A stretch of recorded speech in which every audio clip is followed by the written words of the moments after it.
चुकला होता. पांडव द्यूतामध्ये हरले होते म्हणून वनवास होता. राम कुठे हरला होता? काय चुकच नाही तो वनवास कशासाठी? काही कारणच नव्हतं. मग तरी बाप म्हणतो तू वनवासाला जा 14 वर्ष. कधी कधी बाप चुकीचा नाही का? बर बाप चुकलाय तर मग कमीत कमी आपले वडील आपल्याला वनवास देत आहेत राज्य काढून.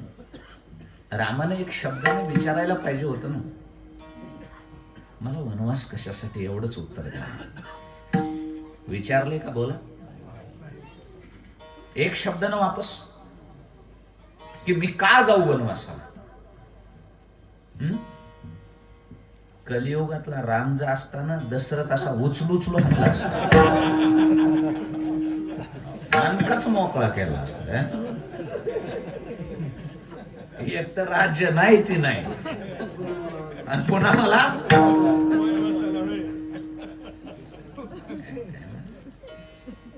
म्हणून फरक आहे त्या सत्ययुगातल्या आणि कलियुगात. एक शब्दानं नाही हो, एक शब्दानं नाही वापस. गुमान मान खाली घातली आणि 14 वर्ष वनवासामध्ये राम.